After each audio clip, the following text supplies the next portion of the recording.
વડોદરાના હરણી વિસ્તારનું મોટનાથનું આ તળાવ, આ એ જ ગુજારું તળાવ છે જ્યાં 14 જિંદગીઓ ગઈ છે. 14 જિંદગીઓ ગઈ છે. 12 વિદ્યાર્થીઓ અને 2 શિક્ષકોના મોત થયા છે ડૂબવાથી. બોટ પલટી થઈ ગઈ હતી ગઈકાલે, આપ તમામ લોકો જાણો છો. ગઈકાલ મોડી રાત સુધી રેસ્ક્યુ ચાલ્યું, પરંતુ ત્યારબાદ વેરિફિકેશન કરાયું ને એમાં સ્પષ્ટ થયું કે હવે કોઈ મિસિંગ નથી. એટલે મોડી રાત્રે એ રેસ્ક્યુ બંધ કરાયું હતું. મોડી રાત સુધી એફઆઈઆર નોંધવાની પ્રક્રિયા ચાલી. 3 લોકોની ધરપકડ થઈ અને આપ જોઈ શકો છો આ એ જ બોટ છે, આ એ જ ગોઝારી બોટ છે જેને દુર્ઘટનાગ્રસ્ત થઈ હતી. કુલ સિટિંગ કેપેસિટી અહીંયા ગણીએ તો 12 સીટની સિટિંગ કેપેસિટી છે અને પાછળનું એન્જિન જો જોઈએ આપણે તો આ જે એન્જિન છે તે એક સ્પીડ બોટનું હોય એ પ્રકારનું આ એન્જિન છે. યામાહા કંપનીનું એન્જિન સ્પીડ બોટનું. આ જ જે 12ની સિટિંગ કેપેસિટી છે ત્યાં જે પોલીસ કમિશનર સાથે મારી વાત થઈ એ પ્રકારે 30 વિદ્યાર્થીઓ, 4 શિક્ષકો અને 4 બોટ ચલાવનારા અને બોટ ચલાવનારની સાથે સહાયકો હતા. ડીઝલ એન્જિન છે. આટલી નાની બોટની અંદર તમે કલ્પના કરો 38 લોકોને કેવી રીતે બેસાડવામાં આવ્યા છે. કેમ કે સિટિંગ એરેન્જમેન્ટ નહોતા ત્યારે જે આગળનો ભાગ છે જેને નોઝનો ભાગ કહેવાય છે ત્યાં બાળકો આવ્યા અને એના જ કારણે જે નોઝનો ભાગ છે તે ઘણો પાણીની અંદર ગરકાવ થયો, પાણી અંદર ભરાતું ગયું. જે પાછળના લોકો હતા એ ચોક્કસથી એમને સમયસર રસ્સી મળી તો બચી ગયા, પરંતુ જે ફ્રન્ટમાં બેઠા હતા એ 2 શિક્ષકો અને એ માસૂમ બાળકો કે જે ધોરણ 1 થી ધોરણ 6 સુધીમાં અભ્યાસ કરતા હતા તે એની અંદર ડૂબ્યા છે. એ પીપીપી મોડલ પર મહાનગરપાલિકાએ આ તળાવનું સંચાલન કરવા આપ્યું હતું અને કોન્ટ્રાક્ટ બાદ પેટા કોન્ટ્રાક્ટ અને એ જ પદ્ધતિ રહી જેના કારણે આ દુર્ઘટના થઈ છે. અમીબેન રાવત મારી સાથે જોડાય છે. બેન, આખી ઘટનાક્રમ છે શું? કેવી રીતે આ તળાવ અપાયું હતું? કોને અપાવ્યું હતું? કેવી રીતે અપાયું હતું? કેટલા રૂપિયાથી અપાયું હતું? અને શું શું પ્રક્રિયા થઈ હતી? 2016માં તલાવના કોન્ટ્રાક્ટની પ્રક્રિયા શરૂ થઈ. પીપીપી બેઝ પર પ્રોજેક્ટ માટે એક્સપ્રેશન ઓફ ઇન્ટરેસ્ટ મંગાવવામાં આવ્યા. 2 પાર્ટીએ આમાં પહેલાં બીડ કરેલા. બિડિંગમાં બંને જે પહેલાં ઇનિશિયલી કર્યું હતું એ લોકોમાંથી કોટિયા પ્રોડક્ટ્સને ડિસ્કોલિફાઈ કરવામાં આવેલા, કારણ કે આ રીતનો કોઈ એક્સપિરિયન્સ એમની પાસે નહોતો. સેકન્ડ ટાઈમ બિડિંગમાં એ જ કોટિયા 2 મહિના પછી ફરી બિડિંગ થયું, પણ એ જ કોટિયા પ્રોજેક્ટ્સના જે ઇજારદારો હતા તેમને પ્રી ક્વોલિફાઈ કરીને એપ્રૂવ કરવામાં આવ્યા હતા. 2 મહિનામાં એવો તો કયો એક્સપિરિયન્સ એમની પાસે આવી ગયો હતો. એ લોકોનો ખાલી એમનો એકચ્યુઅલ વ્યવસાય શું હતો? એમનો એકચ્યુઅલ વ્યવસાય ફૂડ પ્રોડક્ટ્સનો હતો. એ લોકો પેકેજ ફૂડના મેન્યુફેક્ચરર્સ હતા. એમને આ રીતના પ્રોજેક્ટ્સનો કોઈ જ અનુભવ નહોતો.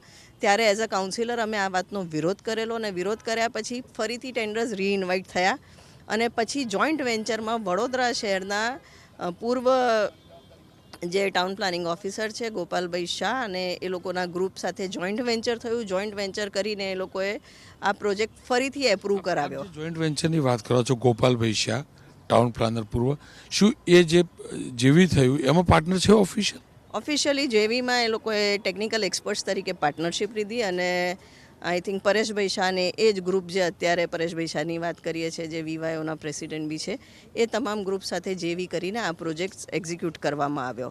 આ પ્રોજેક્ટ જ્યારે મૂકવામાં આવ્યો ત્યારે આમાં વડોદરા મહાનગર સેવા સદનને લગભગ 150 કરોડનું નુકસાન થતું હતું. ઓન પેપર આખી જ ગણતરી કરીને અમે ઓપોઝ કરીને આ કોર્પોરેશન પોતે પ્રોજેક્ટ હેન્ડલ કરે એવી ડિમાન્ડ કરેલી. લગભગ 5,800 એટલે કે 60,000 ચોરસ ફૂટ જમીન બાજુમાં તલાવની આસપાસની સાથે બીજો એક પાર્ટી પ્લોટ પણ આ પ્રોજેક્ટમાં ઇન્ક્લુડ કરીને આપવામાં આવ્યો હતો. આ આખો વિસ્તાર આપ જોશો તો લગનોમાં અહીંયા બધા પાર્ટી પ્લોટ છે, એટલે પ્રાઇમ લોકેશન પર આ રીતને પાર્ટી પ્લોટની લગભગ 2 વીઘા જમીન સાથે અહીંયા આપ જોઈ રહ્યા છો આખી પેરીફેરીના એડવર્ટાઇઝમેન્ટના રાઇટ, આ તમામ વસ્તુ આ પ્રોજેક્ટમાં ફક્ત 3 લાખ રૂપિયા એન્યુઅલી કોર્પોરેશનને મળે એ રીતના ઇજારદારને ફેવર કરવામાં આપવામાં આવી હતી. એટલે ઇજારદારને 35 વર્ષના કોન્ટ્રાક્ટ 30 કે 35 વર્ષનો કોન્ટ્રાક્ટ હતો. આ કોન્ટ્રાક્ટમાં ઇજારદાર લગભગ 150 કરોડ રૂપિયા કમાય એ રીતની ગણતરી હતી અને સામે ઇજારદારને ફક્ત 5 કે 5.5 કરોડનો ખર્ચ કરવાનો હતો. અમે ડિમાન્ડ કરેલી કે આ વસ્તુ આ પ્રોજેક્ટ કોર્પોરેશન પોતે કરે, જેમાં કોર્પોરેશનને લાંબા ગાળાનો હિત છે, પ્રોફિટ છે. અને સાથે જ્યારે બોટિંગની વાત આવી હતી તો સુરસાગરનો જે જૂનો એપિસોડ હતો જેમાં 22 લોકો મૃત્યુ પામ્યા હતા એને એક્ઝામ્પલ ટાંકીને ડિમાન્ડ કરેલી કે તમામ સેફ્ટી પ્રિકોશન્સને બધું અહીંયા કેર લેવામાં આવે. પણ એ તમામ નિયમોને એળે મૂકીને જે રીતના કોર્પોરેશને શરૂઆતથી જ આ ઇજારદારને ફેવર કરવાને પ્રયત્ન કર્યા એમાં આ વખતે બી મોનિટરિંગમાં ચૂક થઈને વડોદરાને આટલો મોટી દુર્ઘટનાનો સામનો કરવો. પરેશભાઈ શાહની ભૂમિકા સમજવી હતી આ કંપનીમાં શું ભૂમિકા? બેઝિકલી જ્યાં સુધી અમને ખ્યાલ છે આખું પ્રોજેક્ટનું સંચાલન અને મેનેજમેન્ટ અત્યારે પરેશભાઈ શાહ દ્વારા જ કરવામાં આવે છે. હકીકત વિધિન પાર્ટનરશિપ શું છે તો એમના પર જ ખબર પડશે, પણ શરૂઆતથી જેવી કરીને આખું પ્રોજેક્ટ હાથ ધરવામાં આવેલો અને ખૂબ વગદાર છે પરેશભાઈ શાહ. વચ્ચે ઘણા બધા આરટીઆઈ એક્ટિવિસ્ટ બી અવારનવાર આ તલાવ પર ઇન્ક્વાયરી કરતા રહ્યા છે, પણ તમામને ચૂપ કરી દેવામાં આવ્યા છે અને આઉટ ઓફ વે જઈને કોર્પોરેશને હંમેશા આ ઇજારદારને ફેવર કરી છે, અમે જોતા આવ્યા છે. પૂર્વ ટાઉન પ્લાનરની આપ જે વાત કરી રહ્યા છો, શું જ્યારે કોન્ટ્રાક્ટ અપાયો એટલે ટાઉન પ્લાનર હતા? એઝ અ ટેકનિકલ એક્સપર્ટ એમને કોલેબરેટ કર્યું છે અને એઝ અ ટેકનિકલી તમામ સલાહ સૂચના એજન્સીને આપશે એવી વાત હતી. કુલ મળીને એક વાત સ્પષ્ટ છે, આખું એક કૌભાંડ સ્પષ્ટ એટલે દેખાઈ રહ્યું છે. મારો સવાલ વડોદરા મહાનગરપાલિકાના છે. શું આ જે પણ પીપીપીથી કામ કરનારો વ્યક્તિ હતો અથવા કંપની હતી એ મહાનગરપાલિકાના કોઈ સગા થતા હતા? આટલી મોટી જગ્યા, આટલી મોટી પ્રોપર્ટી જ્યાં દુનિયાભરની કમાણી થઈ શકે, 3 લાખ રૂપિયા મેં ડોક્યુમેન્ટ જોયા છે. 3 લાખ રૂપિયા એટલે મહિને માત્ર 28,000 રૂપિયા. વડોદરા શહેરની અંદર 28,000 રૂપિયા ભાડાથી 2 BHK કે 3 BHK નો ફ્લેટ આ વિસ્તારમાં નહીં મળતો હોય, એપાર્ટમેન્ટ નહીં મળતું હોય, ત્યારે આટલું મોટું તળાવ જ્યાં દુનિયાભરની ફેસિલિટીઝ ડેવલપ કરી શકાય એવી હતી, દુનિયાભરની ઇન્કમ કરી શકાય એવી હતી, એ જગ્યા માત્ર મહિને 28,000 રૂપિયા ભાડું, વર્ષે 3 લાખ રૂપિયા ભાડું એ કોન્ટ્રાક્ટ આપવો, સાથે એ વેન્ડર, એ કોન્ટ્રાક્ટર અથવા તો એ પીપીપી ધોરણે કોન્ટ્રાક્ટ કરનારી કંપની કે જેને કોઈ અનુભવ ન હોય, માત્ર ને માત્ર ફૂડ પ્રોડક્ટનો અનુભવ હોય, એ વ્યક્તિને જો કામ સોંપવામાં આવે તો શું થાય?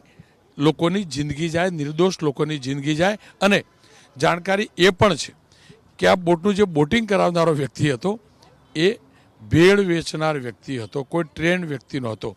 અને અનટ્રેન્ડ વ્યક્તિના હાથમાં જ્યારે આ પ્રકારની જિંદગી સોંપવામાં આવે ત્યારે એ જિંદગી હણાય તે સહજ અને સ્વાભાવિક છે. વડોદરા મહાનગરપાલિકાએ જવાબ આપવો પડશે.